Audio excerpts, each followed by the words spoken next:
rất là nhiều thì cái NK6253 là một trong những cái giống mà nó chống chịu tốt được với những cái điều kiện thời tiết mưa nhiều cũng như là gió bão, thì nó không bị đổ, không bị gãy. Thì kính thưa tất cả các anh chị và bà con nông dân, giống ngô NK6253 là giống ngô mà năm 2024 là 100% xuất xứ từ Ấn Độ các anh chị nhá, là 100% xuất xứ từ Ấn Độ, cho nên là các anh chị đi đâu gặp NK6253 thì nó là nguồn gốc xuất xứ Ấn Độ. Tuy nhiên thì đến thời điểm hiện tại ở rất nhiều nơi, rất nhiều các khu vực, bà con nông dân chúng ta đang thu hoạch ngô rồi và giống này nó vẫn thể hiện rất là tốt. Thì các bác anh chị, cái nguồn gốc xuất xứ của ngô giống ấy, nó nói lên là cái giống đấy nó sản xuất ở đâu thôi, chứ còn về bản chất ý, thì nó vẫn là NK6253.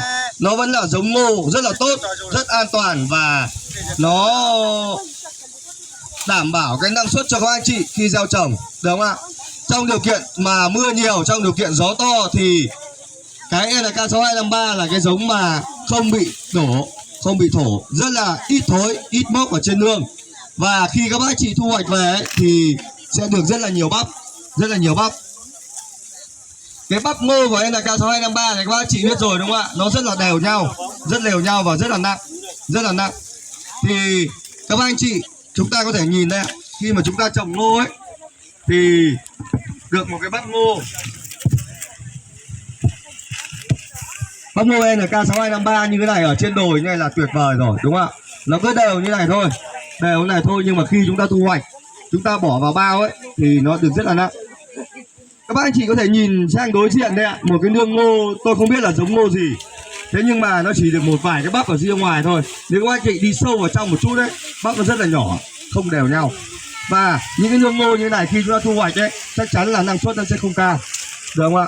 6253 các anh chị nhìn bắp nó rất là đều như này này, màu sắc đẹp, ít bị thối, bị mốc, thì chúng ta khi thu hoạch về nó mới được cao.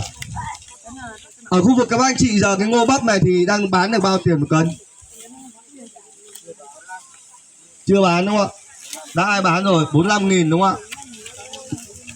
Người ta có phân biệt các cái loại ngô người ta mua không, ai mua giá giống nhau hết ạ?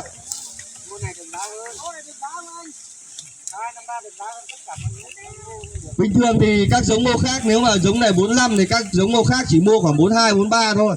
Bao giờ nó chênh lệch nhau khoảng 200 đồng một cân, 200 đồng một cân. Đơn giản vì cái này nó hạt nó rất là đá, nó nặng, lõi nhỏ và sâu cay, được không ạ? Đây tôi bẻ cái một bắp cho các anh chị xem, đúng không ạ?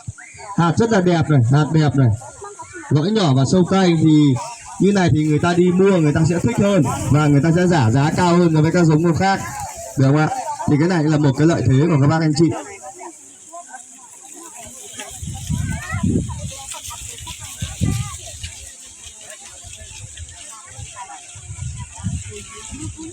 Các bác anh chị ạ, chúng ta có câu hỏi gì không ạ? Ở trên nương này chúng ta có câu hỏi gì không?